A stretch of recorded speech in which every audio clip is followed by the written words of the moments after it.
Need to get my Great. Sweeten? Yep.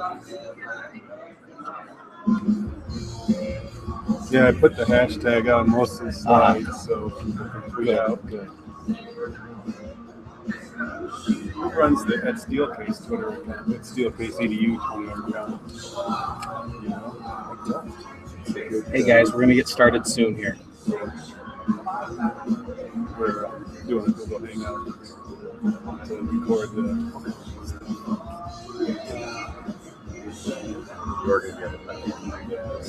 You got it aimed up here? I think it's aimed up in this area. So as long as they're from there, we'll be. Is he going to click the slide? Or do we need to click it? Yeah, let's go. We need to click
Hey,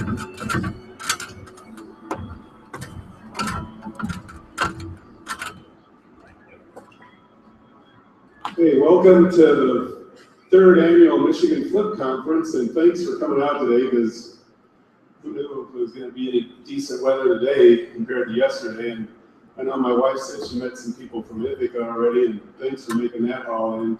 But thanks for just making the effort to get in here today. And got a few thank yous, and then I'm going to introduce our liaison that I worked with to get the program here today.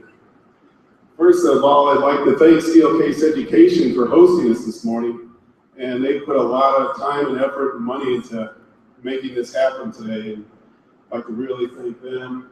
Sean Parkin, their general manager, Don Batdorf is over here. He's their dealer business manager, and we've been working with him for the last 6 months to make this happen.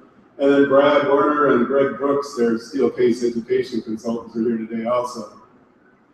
Also Ted Smith, who's gave us some giveaways today, Ed Puzzle also. And then also, if you go to the dealer retreat, and GBSU or WGU and PBS Learning Media are here today. So make sure you stop in and see them. They have lots of stuff to show you and give you today as far as resources. So, and don't be afraid to wander around today. There's lots of spaces, and we've left the afternoon purposely open a little bit. So if you see something this morning, you want to talk to somebody, there's plenty of spaces to sit down and do networking and learn some more from everybody. Also, thanks to McCall and FlipCon 2015, which will be at MSU this year. They are both giving away today a registration for the McCall conference in Detroit. And FlipCon is also offering a free registration in MSU this week, or this year. And we'll be drawing for those at the end of the conference. Thanks to the Flip Committee, Dan Spencer from Jackson ISD, Brian Bennett from formerly of Tech Smith. I didn't know he had moved and now back in teaching. Delia Bush from Kendall Hills, David Fouch from Forest Hills, Steve Kelly, who is still en route from St. Louis schools, Carl Lindgren Stryker from San Mateo, California. He couldn't make it today because he's scheduled to give a TEDx talk in the next couple of weeks, so he couldn't afford to get away. And Doug Reagan from Hudsonville and Ann Thorpe from Ottawa Area ISD. This is the people that helped put this together.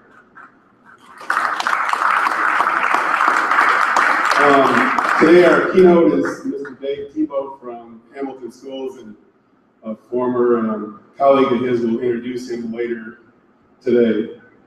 We'd also like to thank all the presenters that are here today. You know, it took a lot for you guys to get here and take time out of your Saturday to help people learn, and all of you that showed up. And today's hashtag is MIFlip15. So if you're tweeting out, make sure you tweet continuously today. There are people that couldn't make it that are going to also be trying to watch the Twitter feed and keep track along with that. The schedule is pretty straightforward. It's in your book, and you can also get to it as a some more link there. All right, and I think that's all of mine. And I'm going to introduce Don Badendorf. He's our liaison with Steelcase, and he's going to give you a few details and introduce his general manager. Great, thank you, David. Well, good morning, everyone. It's a real pleasure to see you here today. And I think I can say this without sound overly gushing or what have you. My wife is a teacher in the public school district and has been teaching for 33 years. And I know when you live with an educator, you get to see obviously a whole different side, or you understand what their world is all about. And it says a lot to me to see that you're here, because I know, your weekend time, your time during the school year is incredibly fast-paced. There's a lot of things going on, lesson plans for next week, grading, what have you.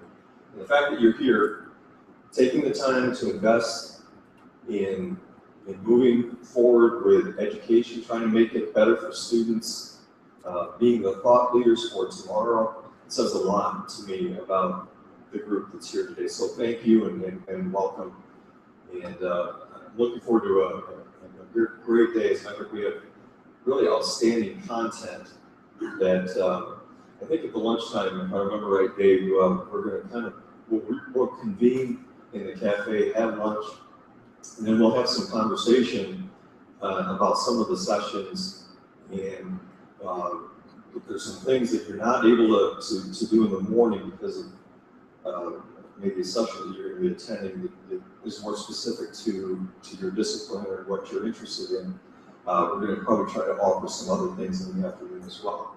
So we're looking forward again to a really outstanding day. What I'll mention to you in the folders that you have, if you can open those up, and behind the agenda, you'll see a map of Steelcase University. So I thought I'd give you some bearings here before we send you on your way. And I'll be around to help guide you, and others will as well. But we are back. If you look at the map, where the legend is at, basically is where we're sitting right now. So that's the town hall space. Currently, the university restroom facilities are under construction. So if you need a restroom facility, just know that they are right outside the door, the entry doors here to the town hall space that you came into. And then you'll see, again, based on the agenda, where specific sessions will be. On each of the rooms that you're going to be going to, there are what we call, it's a Steelcase product that we call Room Wizard. And each of the Room Wizards will have the classroom number on them. But you can see based on the map that we have 9 classrooms. And we also have a customer retreat space. Now the customer retreat space is not labeled on that map.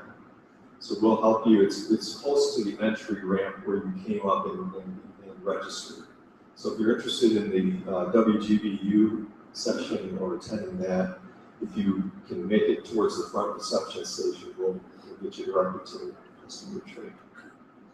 So if there's any other materials that you might need, I'll say we'll have some things for you as you're leaving at the end of the day, some handouts and some information. If there's anything relative to Steelcase education, I'm just curious, how many people know of Steelcase? Quite a few. How many knew that we had an education division? Okay. So if there's some questions specific to that, Brad Wayner, who is the regional education leader for this area, or myself, but I want to make sure that we introduce Brad. Brad, are you here? Can you stand up just for a second and shake it? So Brad Wayner, he would be a great person to connect with during your time here as well. If you have something specific as you're here visiting and want to talk a little bit more about that. So are there any other, just before I try to introduce Sean Corcoran, our general manager, anything specific? Anyone have any questions that you'd like to ask? Okay. Well, just to give you a little bit of history, again, our company is just over 100 years old. We've actually been in the education business for quite a while, for a number of years. We had a division called VEPTA that was primarily focused on education that we acquired back in the 90s, but we've gotten very specific to what we're doing with education, especially since Sean has come in and taken over as the leader for this group. And he'll share some of that information with you. But we're really excited about what we're doing and how we're able to help support you in your environments and what's happening in the classroom and the changes that are going on. And what I'd like to do then, as a few others come up, feel free to come right up front, is introduce Sean Corcoran. Again, Sean's our general manager. He's going to spend 15 or 20 minutes or so with you, talking a little bit about the vision and the mission of Steelcase education. So with that, Sean, could I have you join me up front here? And, Thank you, Don.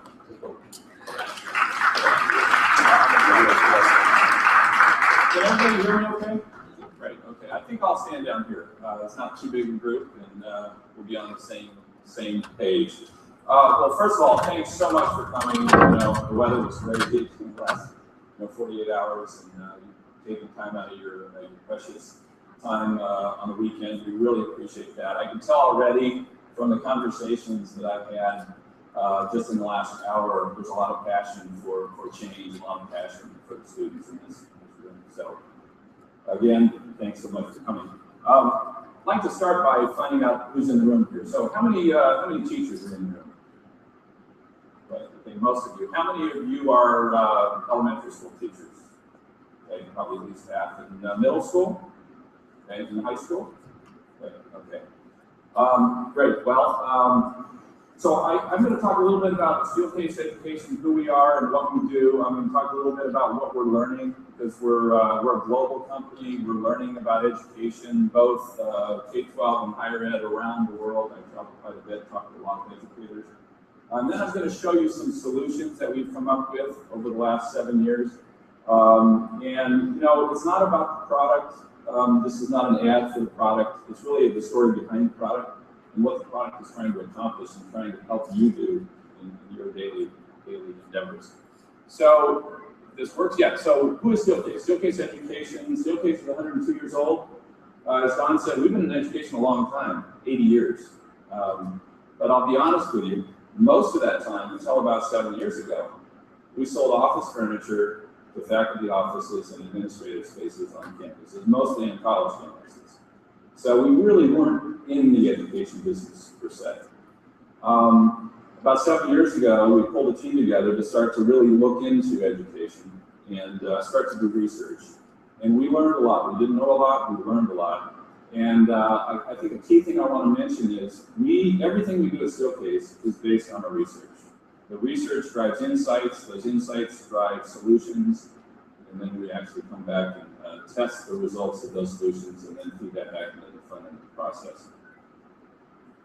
The way that we find our insights is we focus on behavior in physical spaces. And you know, we know from years and years of research that, and you probably know just from your own intuition, your own experiences, space impacts behavior. Right? I mean, I got to start, I guess, by apologizing for having you in a flipped conference in a lecture hall. Okay, so it affects our behavior. So we focus on behavior in physical spaces, and we try to understand what kinds of behaviors are the ones that you want to foster and you want to use and you want to encourage in your learning environments to really elicit the results that you're looking for. Okay, so that's a key thing. We focus on behavior. Our education, our process, our research process is very much based on, who's heard of the term design thinking or human-centered design? Okay, at the foundation of design thinking is this idea of empathy. Building empathy for the people that are actually going to be teaching, the people that are learning, you know, the people in the environments. It could be, you know, if you're designing a movie theater, you know, how do you design a movie theater, you know, to work best, or a hotel or a restaurant, or a classroom, or a library. So if we can really understand what we're trying to accomplish in those spaces, then we can have a better chance of designing them well. And we're known for furniture, but we develop furniture and tools, and our team focuses specifically on learning environments. That's all we do every day. Okay? But ultimately, it's all about helping you help your students succeed. That is our number one goal. So let's start with some questions. So what's flipped teaching? Help me out. Anybody? What is flipped teaching? What is flipping the classroom mean? Anybody? Yeah.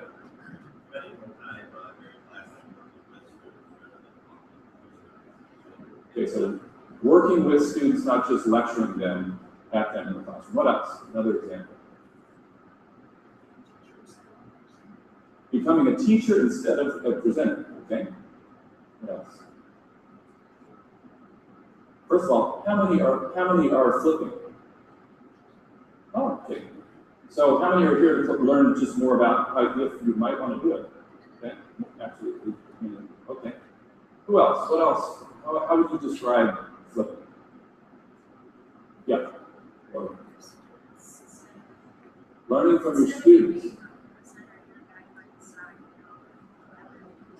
Okay, guide on the side, working collaboratively with your students and students to students. Okay. Providing resources for your students so they can be more independent. Providing resources to your students so they can be more independent. Okay. I've even heard the term co-learner applied to teaching. Okay. What else? Any other thoughts? Yeah. Allowing students to own their learning. Okay. Good. Yeah. Student-driven classroom more than a teacher-driven classroom. Okay. Great. Good answers. A lot of people, the whole concept of flipping, I mean, the simple term you've always heard probably is, why do homework at home and lecture in the classroom? Let's flip that. Let's do lecture at home and homework in the classroom. Makes a lot of sense. Okay, so why would we do it? Why are we flipping it? What's the goal? Have more in-class time. Have more in-class time and personalized learning. So what does personalized learning do? What's the goal of that? Meet the learners where they are. Meet the learners where they are. Bring them further. Okay. Bring them further. That's how student success. Lori? I love to look in their eye and I'm finding as a system teaching this way that there's so much more engagement, light in their eye, passion. The light in their eye, the engagement that you experience. Okay. What does that engagement lead to? Learning. Okay, so good foundation here. So how do behaviors change in flipped classroom? How think about behavior now. How does that have to change? Yeah. Less passive, more active. Less passive, more active. Okay. We can say something. This model wouldn't work so well. This model wouldn't work so well. Okay. This is a sage on the stage. I'm not a sage, but yeah.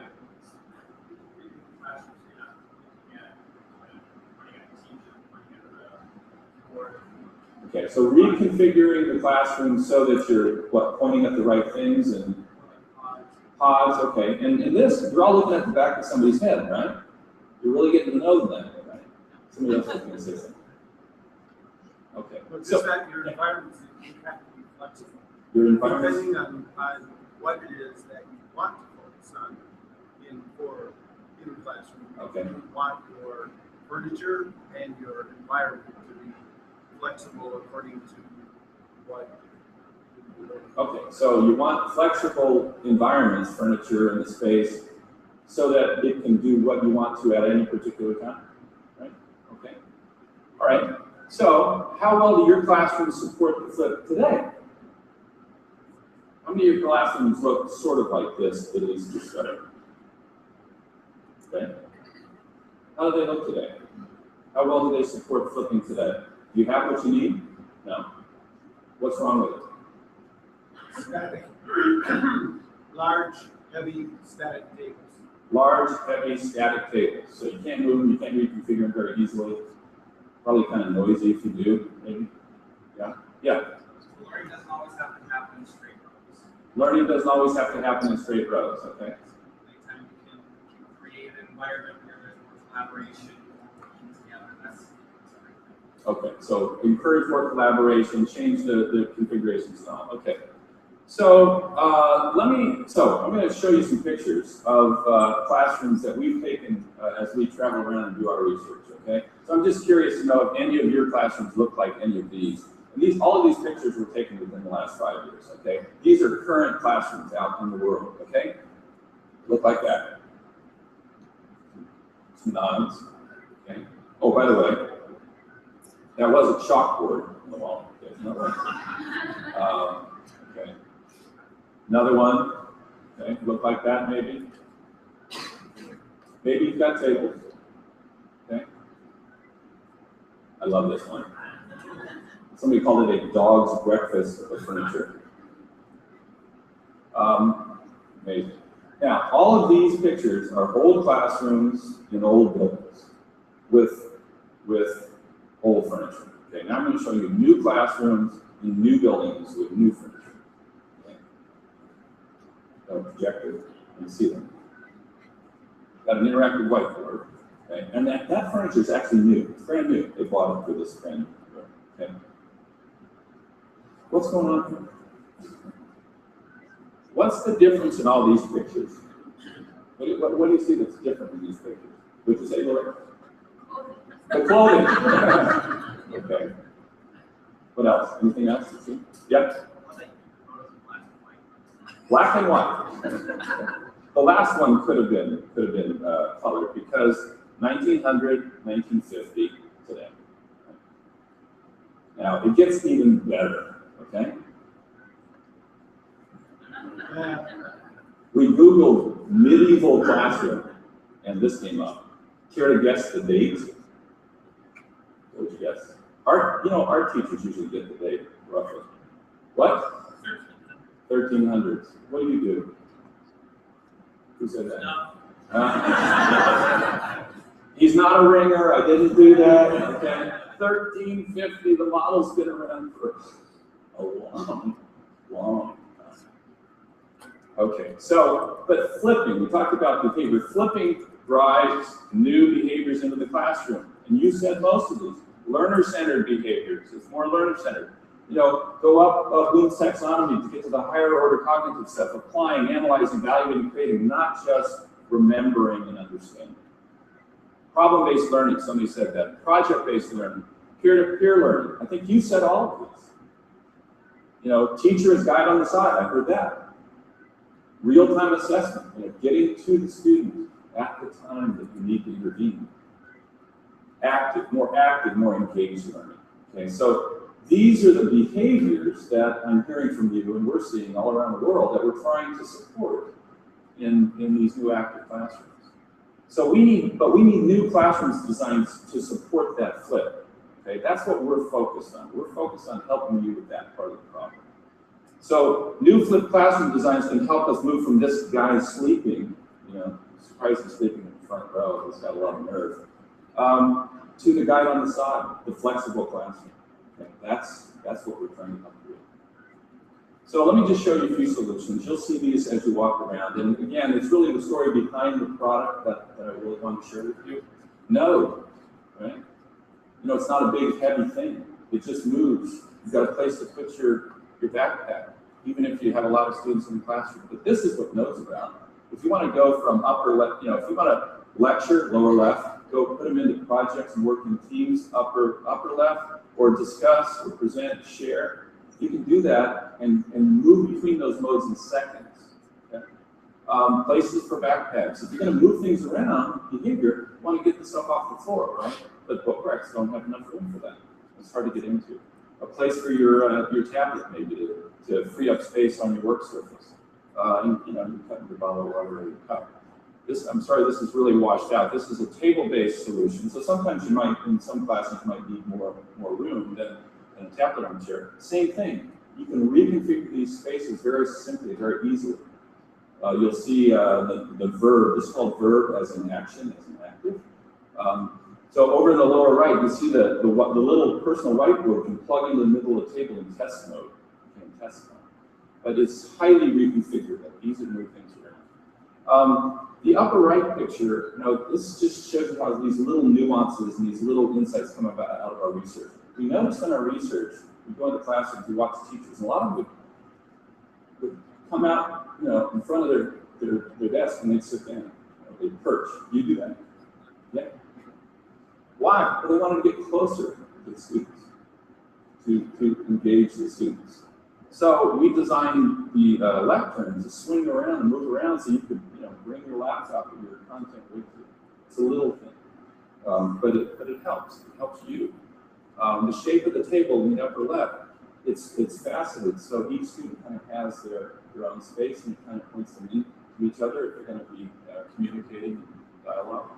And then this was an insight that we saw. You saw the earlier pictures I showed you with the rows of tables in the classroom all butted together. Well, we noticed, and we heard this from teachers, that when you're in that mode and then you want the students to say work together, well, they can't see each other 2 or 3 doors in. Right? They back up for a minute. When you butt the tables together, the upper left picture with verb, they create the channel arc, right? So everybody can see each other. It's simple. It's about communication. It's about building a sense of community. Mediascape, it's a technology solution that allows students to share digital content seamlessly when they're working on projects. You know, I want to show you what's on my laptop. You want to show me what's on yours. How do you do that really seamlessly? This was based on research around teams and the problems that teams have in working together. So we do the research, we design the products, and then we develop thought starters. These are for you, for architects, for designers, to try to think about how what might work for you in your school, in your classroom. And this is a really interesting one. I just have a few up here, but what's interesting about this is the traditional, the hybrid, and the progressive designs. It's all the same footprint. It's all the same design. It's all double-loaded corridor of classrooms, right? But they're very different. They're very different in how they work and the behaviors that they support, just through the research, the design, and the solutions. So it's highly flexible, highly flip supporting on the right. On the left, it's pretty traditional, right? Lecture, but it's the same classroom. We do this. We try to make sure that if you're going to want to reconfigure your classroom and you say you use a verb solution, and it might be in lecture mode in the upper right, but we want to make sure that all those tables still fit when you go into the other mode. Okay? And then this is interesting. Actually, I don't know if Greg Green from Clintondale is going to be here. He's flipped his whole high school, but this is one of the classrooms we work with him. This is we talk about multimodal learning in the classroom. You want to do all these different types of pedagogies, lecture, group work, presentation, discussion, all of that, individual work. You can do all of that in this classroom at the same time.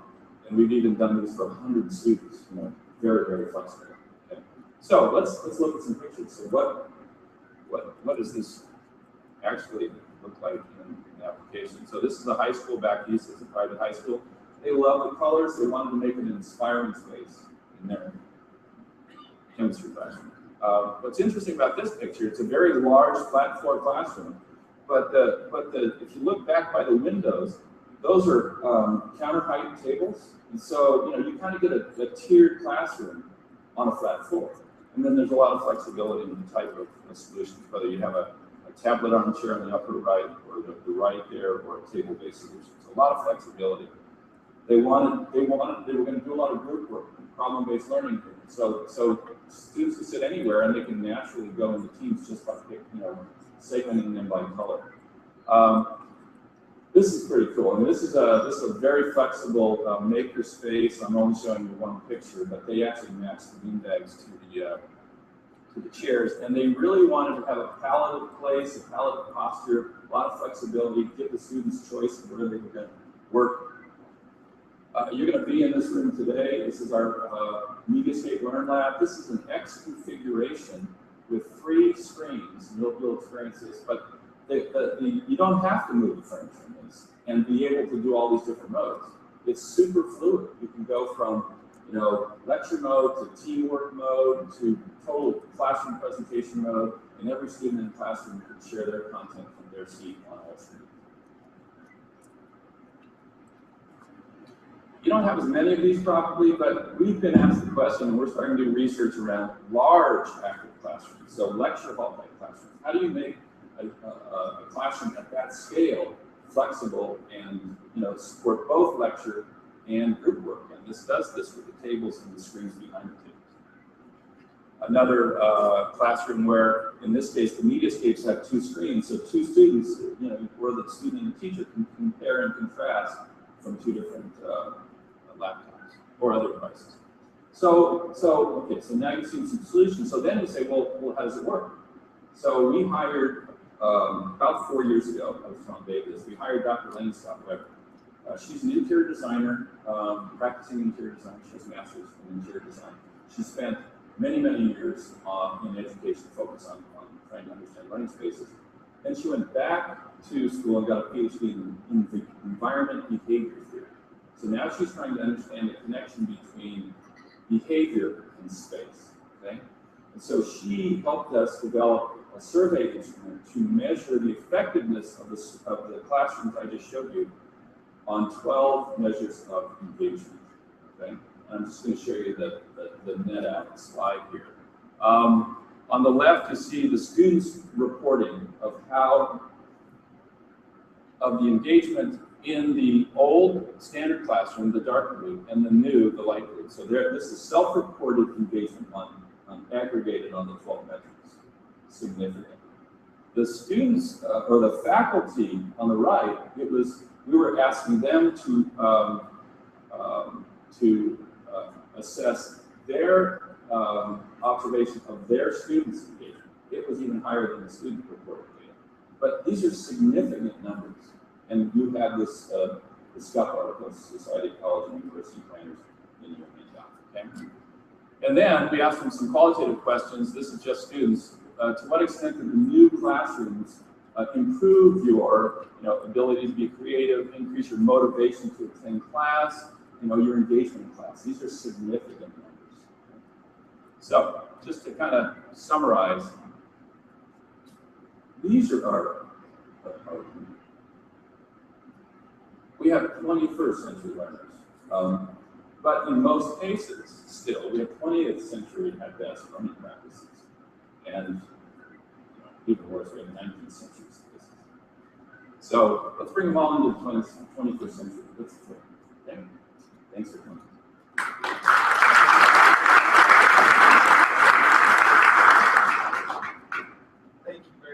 Thank you very much for being here. I'm going to head up here. And I can't tell you how excited we are to have this conference in this space, to be able to create an environment where we can do some collaborating and some connecting and all of those things. But let me introduce our keynote speaker today, Dave Tebo, who is the superintendent for Hamilton Schools. Just a quick story. About 7 years ago, and I can remember sitting in my desk. I was lucky enough to be teaching in Dave's district in Michigan Center. And the thoughts that were going through my mind at the time were that I was done teaching. It wasn't what I wanted it to be, that I was beating my head up against the wall, that rather than learning with my students, I was talking at them and they really didn't want anything to do with that. And I remember sitting at my desk thinking of going to my principal, going to Dave and saying, thanks, but I need to go somewhere else. And serendipity works in interesting ways, because as I was having those thoughts, I got this email from my superintendent, Dave, that said, there's these two guys in Colorado who are teaching chemistry, and they're doing something really interesting, and I think you might like that. And that's where I got introduced to the flipped classroom or flipped learning.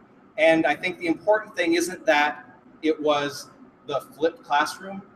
It was that Dave had set up an environment where we were able to take risks, where we were able to try new things. And as long as it was for the best interests of our students, as long as our students were learning, he was going to support us 100%.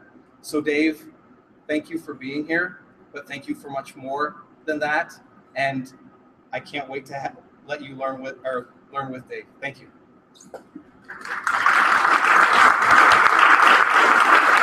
It's not supposed to get me choked up before we get going, but I appreciate Dan's kind words. And Sean couldn't have done a better job of teeing up what I want to talk about today. And Dan said it in a nutshell. I hope that what I'm able to do for you this morning is to give you some insights, some data, some things that are going to point to where we're going. But at the end of the day, I'm here to stand in front of you and give you the permission to be courageous, to do something different for your kids. And if you have someone or administrators or people that get in your way, find a way to get around them. Don't let them pull you down along the way. There are phenomenal teachers out there. There are phenomenal administrators. But there's some pretty lousy teachers and there's some pretty lousy administrators out there too. And they get in the way of change and progress and moving this profession forward. Sean has put what I'm going to talk about up on a tee. It was funny when I met him, one of the things that we talk a lot about in my district with my teachers is the environment and what that does. And so the face of education as we know it is changing. Whether we want to admit it or not, it is. And today you have an opportunity, after I get done talking at you, to go and work with some phenomenal educators. As I look across the room, you've got some edu studs and studettes there in the room. So make sure that you're learning from them as you go, because there are people that are doing some really, really great things. And it was great to see the number of elementary teacher hands that went up in the room at a flip conference. And it was great to see the number of hands that people who are already flipping. So use the resources that are around you. And let's talk a little bit about where we're going. So school as we know it, it's not broken. That's an odd thing to say as I'm trying to talk to you about change. But you have to acknowledge the fact, and Sean showed you pictures of it, this is the way it was built. It was built to run the way that it runs. It was built to be a one-size-fits-all model. I stand up in front, I dispense the knowledge, you soak it all in. Those of you who get it, go on and you manage and you lead. Those of you who don't, luckily for a long time we had an economy, you can go work with your hands. You can go make a living being a laborer, not a thinker. And for a long time, you could have a middle-class living being in that labor part of our economy. And it was great. And we all saw what's happened in Michigan since that fell apart. So it was built for a different time. It was designed over a century ago to do the opposite of differentiation, customization, and personalization. It was built to batch kids. You know, I'm not going to do the Sir Ken Robinson thing. Kids are my age, we batch them, we're moving through that model. You have seen that. If you haven't, go look at it. We'll go a different place. And it doesn't change because it's filled with people that like and even love the system as it is. And I want you to think about that a little bit. As we start to change is tough. Change that is imposed on us is really tough. We enjoy change. If you get a promotion, that's change, you love it. You went for it, you wanted that. When we choose change, we're okay with it. When change happens to us, we're not. And for a lot of teachers out there, change is happening to you. You didn't come into this profession and sign up for what is happening today. And I say that to say, this isn't, being uncomfortable and struggling with this isn't your fault. You were educated in a system that had desks and rows and looked like this and looked like the pictures that Sean showed you. And this is a big word and I'm going to use it. You were conditioned to learn in that environment. And I've argued, that's one of the first things I said to Sean, if we don't change the environment, we will revert back to the teaching that we experienced, that we encountered. And so we have to do things different. The experience has to look different, not only for your kids, it has to look different for you, or you will go back to where you were. You are a teacher because you were good at school, most of you. I'm going to paint with a broad brush today. I'm going to say some things that are broad. The classroom, the way it was set up, worked for you. You excelled. You went to college to keep doing it. If you didn't like it, you wouldn't come back and do it. So we have to walk into these conversations and these learning opportunities with that lens. We have to own where we are to help us move forward. And there are going to be times where you're going to be tempted to take steps backwards into what's comfortable and what you know. And I'm going to ask you, is that the right thing to do for your kids? Because this isn't about us. This isn't about the adults. This is about the 1.6 million children that are in Michigan schools today. And I hope you are here because you believe school can be more. I don't ever talk about either or arguments in education. It's not one or the other. It's both. I frustrate my teachers sometimes. they'll come to me and they'll say, Dave, I hear you talking about wanting kids to do projects and to have authentic assessments of learning and to be creative and to be thinkers and to do these different things. And then you have on the other side, we have a state that is forced to give a standardized test. And my kid has to be a good test taker because I'm evaluated on my student scores on that single high-stakes test. Do you want them to be able to have low-level knowledge, or do you want them to be able to think? And I say yes. Well, we asked you one or the other. I know you did. We have to have both. Because I would argue that you need that knowledge to be able to synthesize, apply, and get to that higher level. It's not an either-or argument. And so this isn't a conversation today. This isn't me talking to you today about throwing everything out. A lot of what you do is really good. This is a conversation about making your teaching more. And how do we do that? And how do we do that together as a group of learners? So when I talk to groups like this, a lot of times we share a common goal. You didn't come to this conference because you want to go back and put your desks in rows and to be the sage on the stage and to teach in a one-size-fits-all model. That's not why you're here. You're here because you're interested in moving forward.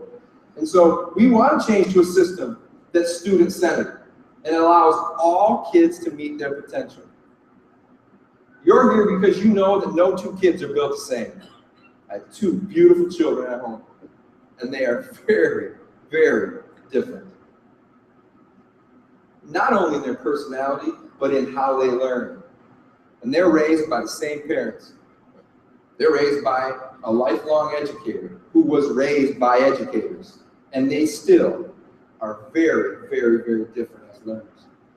And what works for my son doesn't work for my daughter. And what works for my daughter doesn't work for my son. Yet I send them into classrooms where I watch my daughter is getting the same thing my son got. We have to change that. You feel trapped by a system. You feel trapped by a system that has put high-stakes evaluation, high-stakes testing on your plate. The game is changing, the stakes are raising, and you're under a microscope. And in education, we have sat back passively and let the message of what we do come to us. It's time that we take back our profession. So when I say, do you feel trapped by this? You are trapped by the system. You feel trapped by the system. Do you see that as a crutch or as an inspiration?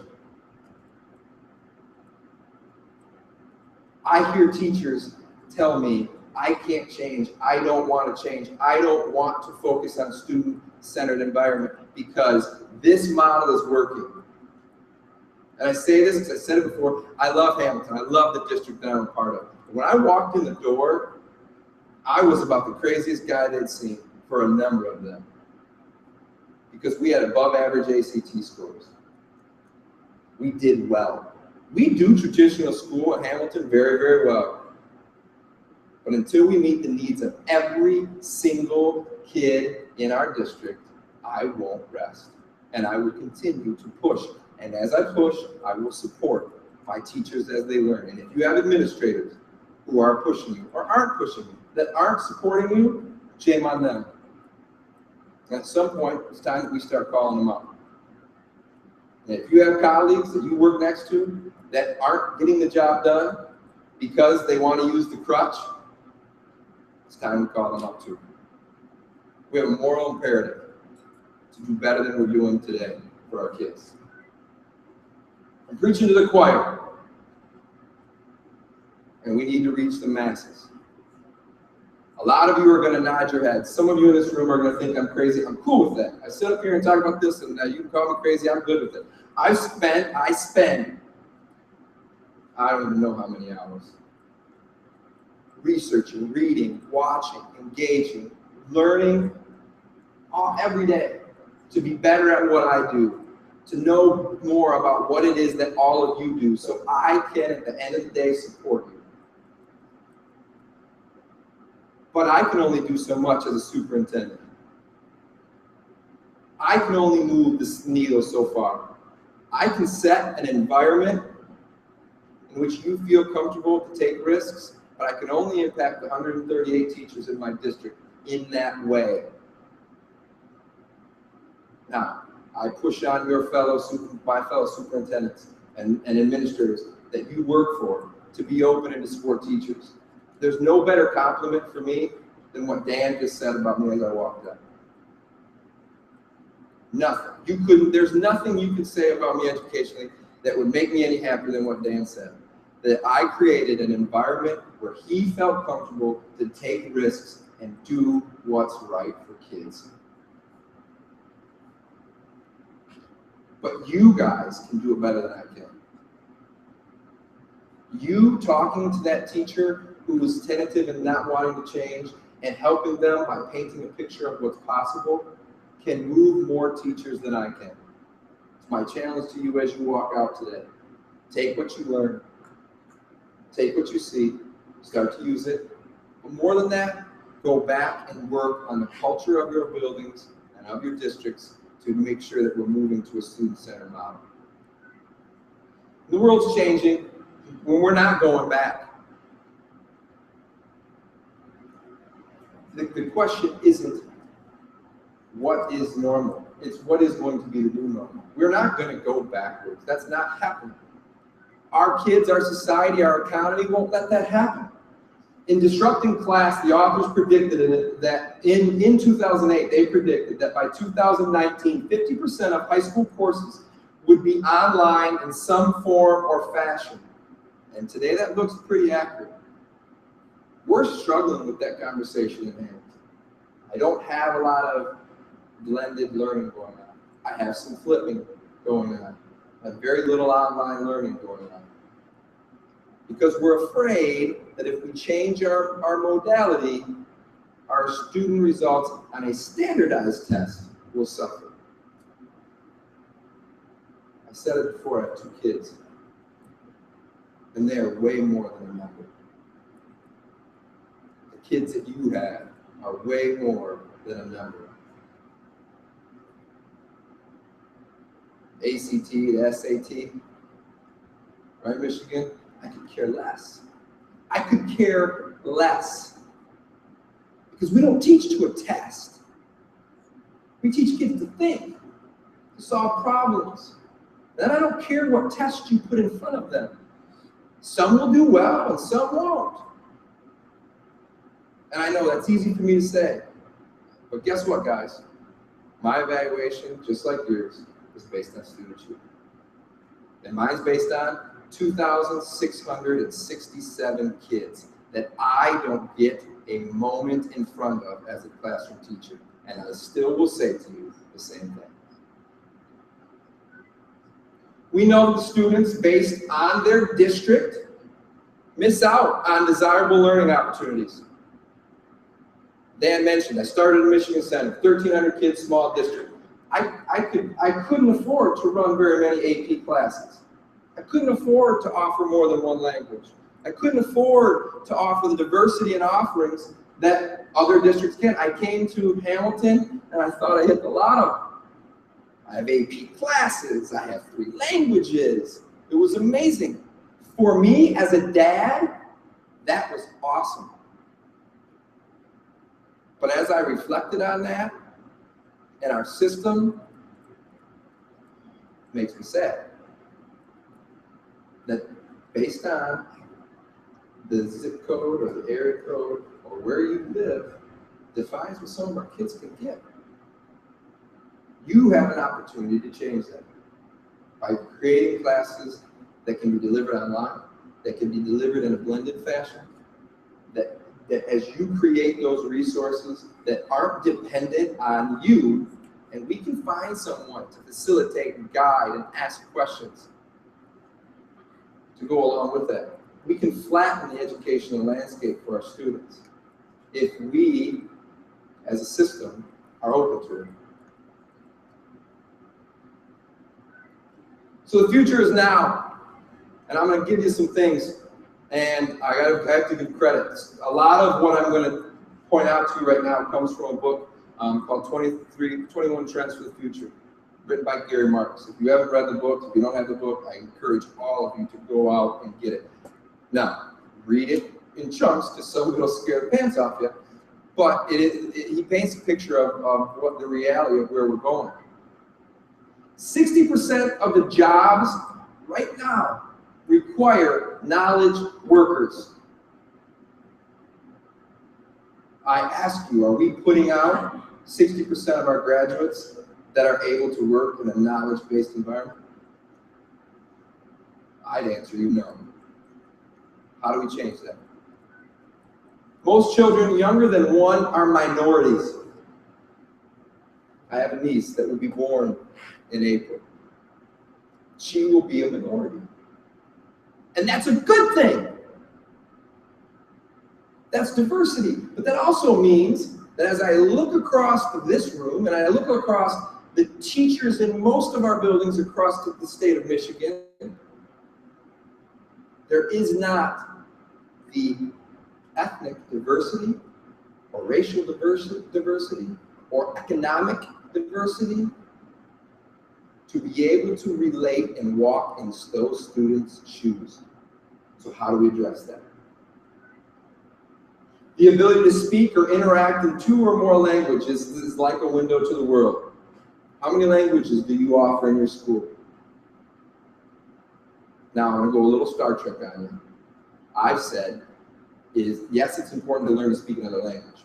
I think it's even more important to culturally understand other cultures, to understand the diversity in a global society.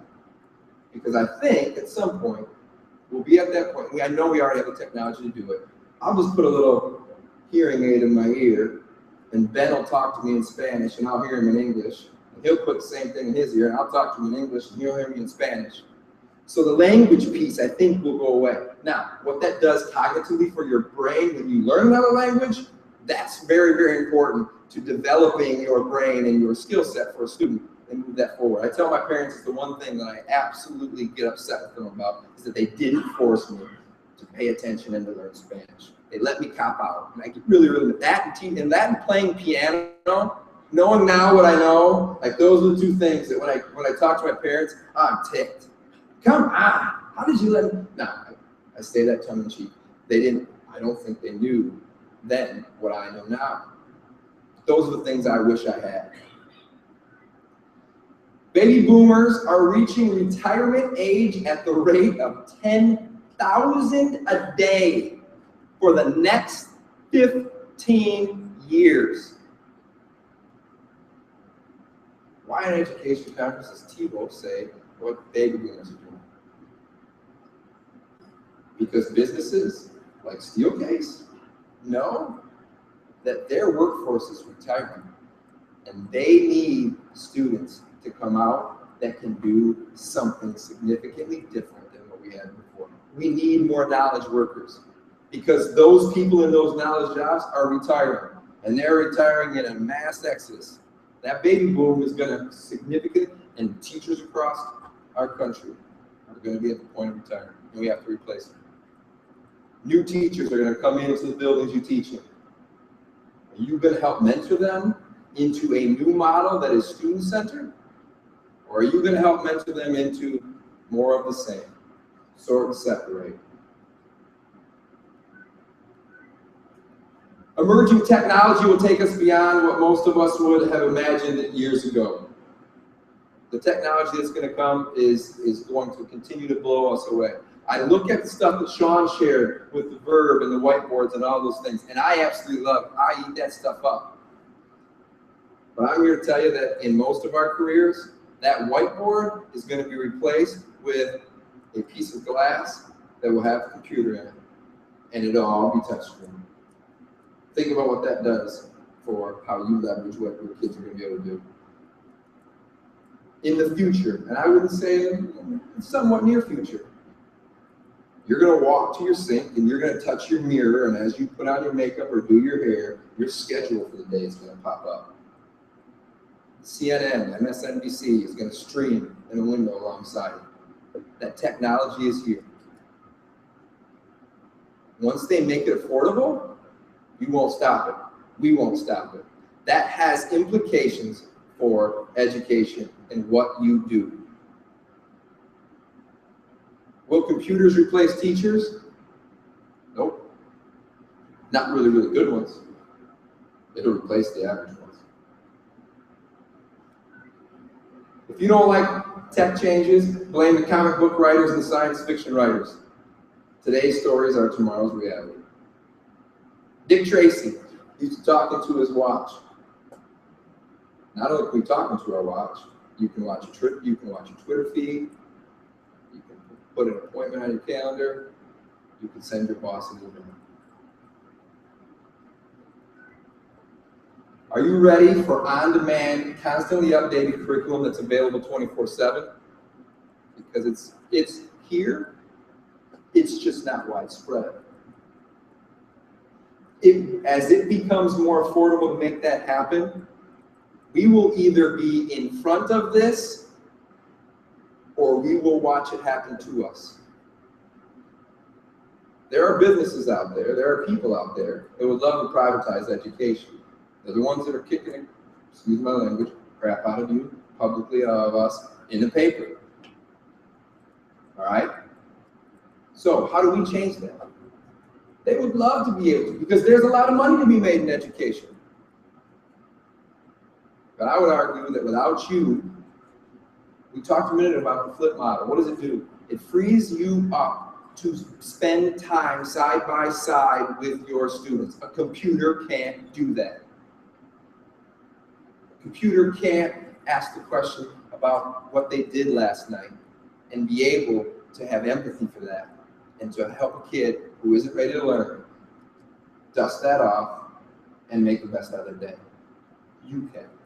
Are you willing to create a model in your classroom that allows you to do that? MOOCs have and will continue to change our landscape. We can dismiss them now. I said something at Thanksgiving to my family that about made their jaws drop. They were talking about the cost of education and what is it going to be for kids to go to college. And I said, my kids aren't going to college. Jaws dropped. Did the superintendent just say his kids aren't going to college? Yep. Because I'm not going to pay that much money to a university to provide experiences that they will, at that point, be able to get in a much more economic fashion, in a blended learning environment, taught by people who are facilitating learning in a very, very different way than the institutions of today.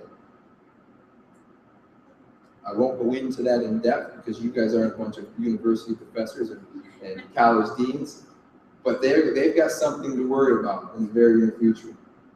And Moore's law says that computing power will double every 18 months. We've watched it happen. I think about that bag phone that my mom had in her car back when I was in high school that looked like a suitcase. And now we've got phones. And what that could do, I was happy that I could call my girlfriend and tell her and see if I could come over to the house and what she was doing. I was great. Now I've got something that is 1/20th of that size, and when I'm traveling, I can talk to my kids face to face on it. And that was 15, 20 years ago. Think about what your cell phone could do 5 years ago and what it can do today. And what does that mean it will be able to do tomorrow? BYOD, I'm done talking about that. They already bring their own device every day. They put it in their pocket. Personalization will lead to modularization, causing the death of the Carnegie unit. Any high school principals in here? Because I just offended you. I'm probably pretty sure. If you're here, maybe I didn't offend you. But if anybody's listening while we stream this, traditional high school principal, I just scared the daylights out of you. I know I did. But it goes back to what Sean said. We are going to modularize the spaces and places inside of our brick and mortar structures, but also how we package and deliver content and learning standards, competency-based learning. We are going to de-silo education. We will stop very soon teaching science for the sake of science and math for the sake of math. for it to be engaging in real life and realistic and applicable and authentic, they need to come together so that students are engaging with them in a way that they stop asking, why do I need to learn this? It's our job to show them. Blended learning will likely be a standard form of instructional delivery model. It will be the new norm in the future. The fact that you're sitting in this room means you have the forethought and are at least on that. So you're on the cutting edge of that. You want to see some really great stuff? Look at what Tony's doing over in Zealand and creating the iBooks and what they're doing and the interactive stuff that's going on. Phenomenal things. So progress is impossible without change. And those who cannot change their minds cannot change anything. We are in a time of change. You now, though, have the resources, the tools, and the people around you to make that change a whole lot easier. I changed as a teacher. Early in my career, I realized I was a good teacher for kids that thought like I did and had the same experiences that I did. And I also realize now that I was a pretty average teacher, at best, for those kids that were different than me. That makes me sad to think about it that way as I reflect, but I learned that pretty early on. And to think about the experiences kids had. I watched my daughter the other day. She was on, we've had 3 snow days this week, so it was, one of those really strenuous weeks at school. Rather strenuous week at home for my wife who works from home and had 2 kids at home and was ready to pull her hair out and send them with me at any moment that she could. But I sat down with my daughter and I watched her take, and for those elementary teachers that use RAS Kids, I watched her on RAS Kids, okay? She had a story about growing tomatoes. And she read through the story. And as she's reading through the story, I said, I could give her this test right now without her reading this book. Why? Because my daughter, one of her experiences is she loves to plant tomatoes in our garden. She didn't need to read the book. She had experience. Think about what that means when you start to give a child, a student, a test in your classroom, or you assess them in your classroom. You and I, at times, are fooled into thinking a student can do something that you taught because you taught them. They come, a lot of times, with that experience. They didn't need you. We have to figure that out. The only way you figure that out is not by standing in front of a classroom like I am right now. It's by talking and engaging your students. How are you using the technology and the tools that you have to leverage your time? I'd love to get to a point where we can talk about the fact that we can change time inside of a system. But right now, time is constant, which means learning is a variable. We have to make time a variable so learning for all kids can be a constant. We have the technology, the resource, and the knowledge to make it happen. Do we have the will and the skill? I'd argue you have the skill. The bigger question is, do you have the will? And only you can disrupt this. The factory-based model, the one-size-fits-all way of doing things. Today's students are entering a world where they need student-centered learning. They need personalization. They need a competency-based model. Blended learning combines these two, and in my opinion, is the best way to make that a reality. We can personalize and put in a system of competency-based learning. But that's going to be tough. My district is transitioning to standards-based grading K-12. And the beginning of this year, I got my butt kicked. I had parents say to me, I don't care that you know what my kid or kid can't do. I want my kid to have an A. Don't you dare make this harder.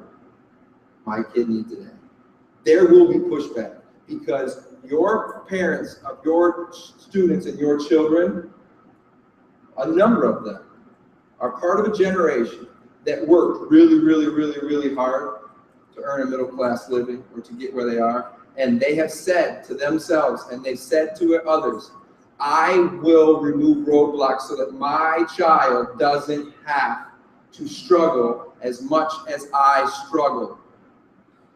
And I want to grab those parents and say, you're removing the greatest gift you were given, the struggle.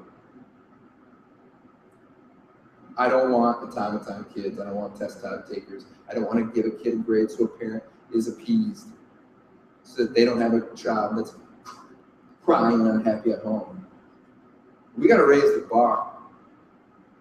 Only you can raise the bar and make it rigorous and support them. But to do that and do it well, you have to understand and know your kids. Teaching and learning can and does look different. And these are just some things some programs that I know firsthand. We run a nature-based preschool, and it looks very, very different than a traditional preschool. They're outside, out of a 3-hour day, they're outside an hour and a half. We run Stream School. It's a 7th grade program. We have 60 kids in a cohort that after lunch, all of those kids go to what is the reclaimed old auto tech lab. They have 2 teachers. One is certified science, one is certified in math, and they are there for the whole entire afternoon. And they get their 7th grade science, their 7th grade math, and an elective credit.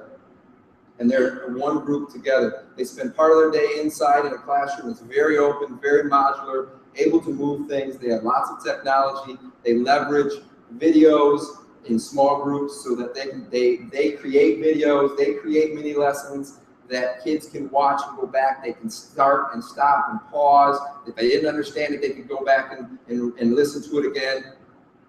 When you lecture, there's no pause button. There's no rewind button for that kid who didn't hear you, or was hungry, or was distracted, or who saw mom get slapped by dad as he walked out of the school in the morning, is more worried about what's going to happen when he gets home, than he is what you have to say. Are you giving those students the resources they need to go back and give and get and access the wisdom that you gave at one time in a singular moment and then moved on? That to me is what the flip is about. That to me is the power that I saw Dan Spencer give to his students back in Michigan Center. Because it was about helping kids. It was about creating his chemistry lecture for next week, 3 weeks in advance, and giving it to the special ed teacher so that those students that need longer time had more time to work with it, and then walk back into his class and raise their hand and answer a question for the first time in 11 traditional school years. You want to change a life? Do that. I mentioned our Little Hawks preschool. And what learning looks like is changing. And I put this quote up because we're in the process of trying to help move some of our kindergarten teachers to bring into kindergarten some of the great things that we're seeing in our nature-based classroom, which is play-based learning and outdoor natural learning. And it was funny because they came back, and some of them, and I won't name names, but they wrote on an anonymous Google Doc that they didn't see anything academic. That scares me, because they don't understand that what they saw, that the time for imaginary play at that developmental level has research and proven benefits for a number of things. Most importantly, executive function. You know what? So nothing academic. The foundational building blocks of what it takes for us to learn, for us to self-regulate, for us to solve problems, to attend to a task over time. Today's day and age, we give kids we give them things that take all of the thinking out of it. We have amazing toys today. But those toys are so defined in what they do, there's no creativity left for kids to play with them. This is what you're supposed to do. A and B and C and D. That's how it works. Watch a kid with a stick turn it into a imaginary bow and arrow. Watch them turn it into an oar in a ship in an outdoor learning environment. That type of thinking very early on leads to more down the road. So we have to really start to reframe and rethink a lot of what we're doing, and we have research out there that will help us do that. Are we willing to embrace it? Don't think we have to change. Think about email. U.S. Postal Service they thought they had the market cornered. A little less relevant now, aren't they? What about Target? The flip is true here. High-end designer stores had the market cornered on all of what we wear. Target came along, designer look, low cost, access for everyone. TurboTax, H&R Block. If I was them, I'd be really, really worried. We've given people a tool to do something at a very low cost that before was a very high cost. We had to have an expert. I had to go to H&R Block. I had to go to Liberty Tax Service, wherever that is. We've revolutionized that industry. Our industry is the same as that. If we don't get our heads out of the sand, this will happen to us. Go ask Kodak how that worked. You haven't done the research on Kodak. They had the market corner. Not only did they have the market corner, they had the rights to digital. They had the rights to everything. And they ignored it. They didn't believe Instagram would become anything. Where's Kodak now? I don't want public education to go the way of Kodak. Our system will be disrupted. Where will you be? Blended learning, flipping done well. I say done well because I've seen examples of lazy teachers who create their lecture and digitize it so they can set their fantasy football at their desk while their kids watch the lecture. And it gives flipping a bad name. If you're going to flip to make your life easier and to leverage time for you, don't do it. Because there are people out there that are doing it for the right reasons. To leverage their time with kids. Your job is never going to get easier because the demands of our economy and our society for our kids are never going to go backwards. This isn't a magic bullet. This isn't snake oil. It is a research-based way. It is a resource to allow you to leverage time with your kids and to give your students more, not less. And if we use these things, I truly believe that we have the ability to meet the needs of all kids. And all means all. Not just the ones that look like you, and talk like you, and dress like you, and smell like you. I say smell, because I've been in your classroom. And it's not easy to go put your arm around the crying kid or the downtrodden kid whose parents haven't washed his clothes, or the cat peed on him, or they wore him 5 days in a row. But that kid needs you more than any other kid. My kid's gonna be okay because he's got a dad at home that does this for a living. What about the other ones? You're the most powerful force in education, hands down. You can keep it where it is, or you can move it to what it can be. I can stand up here and I can tell you, I can spit facts at you and attempt to inspire you to do something different, but I can't make you change. I can't change education alone. As much as I wish I could, I can't, and I know that. I challenge you to be creative, to be flexible, to be student-centered, to be a learner. To be a learner. And to be courageous, because this won't be easy. people will stand in your way, and people will tell you that you're crazy. I've heard it repeatedly, but I refuse to give up. Not just for the 7 and 9-year-old that are at my house right now, but for the 1.6 million kids across the state. As you walk out and have the opportunity today to learn from each other, go paint a picture of the possible for your students, your colleagues, and your community. And with that, have a whole lot of fun learning today.